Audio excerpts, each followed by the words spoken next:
The root of modern slavery. Why are things the way they are? Written and read by Bernhard Kutzler. Everything in nature is truthful. Humans have become untruthful and, as a result, fell into slavery. How did this happen? The following thought experiment provides an answer. Imagine two early humans feeding on fruit, nuts, and meat. They become partners in order to work together. Early human X is stronger, so he goes hunting. Early human Y collects fruit and nuts. In the evening, they meet to share and eat. Y brings food every evening because he always finds fruit and nuts. X does not bring food every evening because sometimes the hunt is unsuccessful. The partnership benefits both. If X has hunting luck, Y gets meat without having to hunt. If X has no hunting luck, he still gets food. One day, X has an idea. Instead of hunting, he treats himself to a day off. Because this is against the partnership agreement, Y must not know. In the evening, X says that he has had no hunting luck. With this, he invented the lie and the abuse. He abuses Y's trust. Because the lie worked, X uses it more often. But one day, while looking for food, Y comes across X laying around lazily. The first partnership dispute in the history of humankind ensues. Trust is gone, mistrust is born. I explain why we can lie in my article. This is the difference between humans and animals.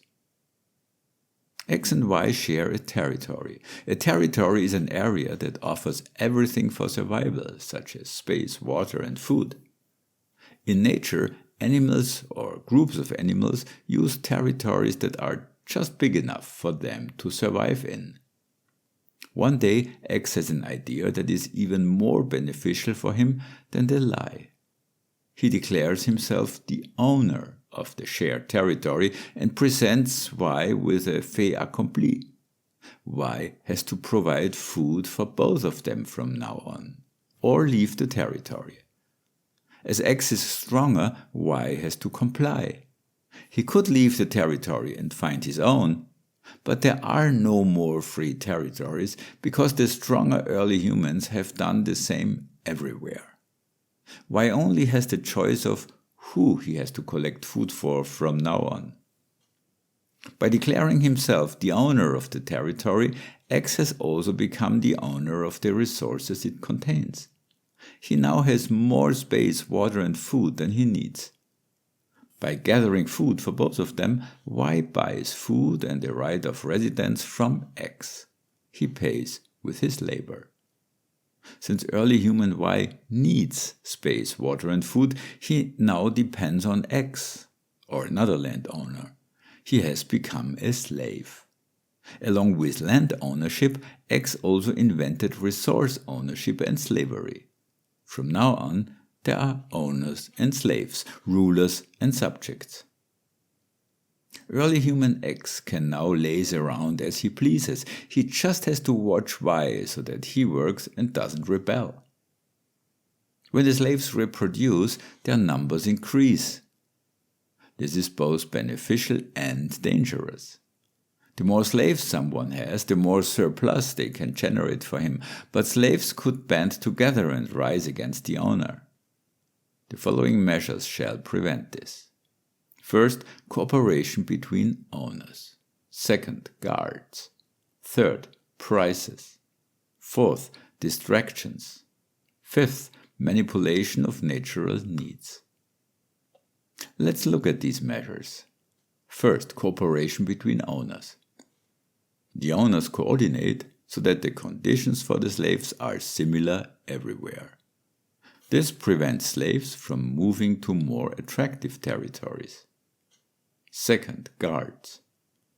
The owners select slaves who are strong or skilled in using weapons. They pay them with food and privileges in return for their monitoring the other slaves. Third, prices. The slaves work to survive.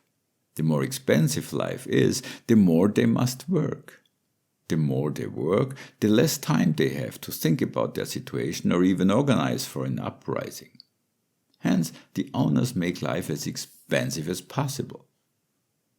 Fourth, distractions. Another word for distraction is entertainment. Its purpose is to keep someone busy so that they don't do something else, such as think about their situation. In ancient Rome, the rulers realized this as bread and games. Cheap or free grain and free events distracted people. There were stadiums and theaters for chariot races, gladiator fights, and animal fights. The Colosseum was the largest amphitheater ever built in the world. It offered space for around 50,000 people. The largest stadium was the Circus Maximus, which could hold 250,000 people. That's almost twice as many as the largest sports stadium in the world today, which has 132,000 seats. The cricket stadium in Ahmedabad, India. With 70,000 seats, the Allianz Arena in Munich is currently only the 80th largest stadium in the world. Chariot races and gladiator fights turned into sporting events in countless disciplines, including mental disciplines such as chess. Gladiators became athletes. The reach of the events was increased to gigantic numbers through TV broadcasts.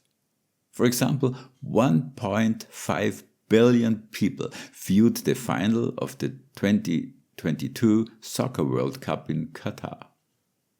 Fifth, manipulation of natural needs. Everyone has natural physical and mental needs. The physical needs relate to the resources discussed already. The mental needs are mental growth and the fulfillment of one's purpose in life. If these needs remain unfulfilled, people remain chronically needy, which weakens them. I analyze our needs in my article, You Have 4 Kinds of Needs. The owners have space, water, and food in abundance and thus control the fulfillment of the slave's natural physical needs. In addition, these needs are manipulated to further weaken them. Food provides you with what your body needs. If a healthy foodstuff is made bad, you may consume less of it or not consume it at all. This can lead to an undersupply of vital substances. Industrially processed foods confuse the digestive system. The metabolism gets confused, which also weakens the person. For example, years of eating a vegetarian diet weakened me massively. I talk about this in my article. I was a vegetarian for 36 years. Then this happened. Cuddling, that is, close physical contact between familiar people, produces oxytocin. This hormone is very healthy. It lowers blood pressure, alleviates anxiety, and reduces stress. By making touch, nudity, intimacy, sex, and pleasure taboo or even demonizing them, people are being cut off from an important power source. When I was 20 years old, I had the following experience. I spent a month in Nigeria to put the software I had developed into operation and train the locals. One day, I saw 2 men walking down the street holding hands. I asked if the 2 were homosexual. The answer was no. People touch each other because it feels good. Growth is the principle of life. For us humans, it is primarily about mental growth.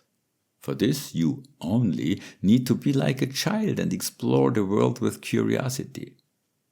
But unfortunately, growing up, we learn to try satisfying our natural mental hunger through substitute channels such as food, possessions, sex, entertainment, and drugs. But none of these can satisfy a mental hunger, which is why people remain chronically mentally hungry. So they will use substitute channels repeatedly, which can lead to addictions, such as food addiction, shopping addiction, sex addiction, internet addiction, or drug addiction. See also my book, Curiosity, The Mental Hunger of Humans. The intuition would lead a person to their life's purpose. But since people are busy earning money, they have no or too little time to find their calling and follow it. Or they are so distracted that they don't hear their inner voice. Over time, it becomes easier and easier for the owners to maintain this system.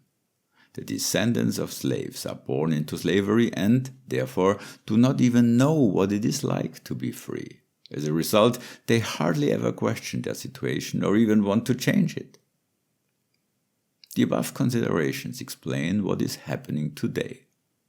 Some measures are implemented or organized subtly, so they are not easily recognized.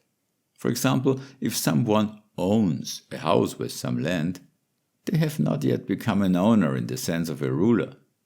Apart from the fact that property is often encumbered with loans for decades and therefore usually actually belongs to the banks, people today depend on their rulers in countless other ways. Modern slavery is cleverly disguised. People are also programmed to believe that they are free. They are inculcated with an illusionary concept of freedom, namely, I am free if I can do what I want. This power-based concept of freedom is not only illusionary, it inevitably leads to a global power pyramid. I explain the why and how in my article, There is only one true freedom. Another measure of enslavement is the monetary system. Positive interest rates permanently shift values from poor to rich and, therefore, force the masses to work more and more in order to survive. See my articles Bartering equals deceiving and Positive interest rates make us poorer. Land ownership is the root of global enslavement. The power-based concept of freedom and today's monetary system reinforce the effect. I explain how we can become truthful again in my article, How We Can Become a Truthful Society.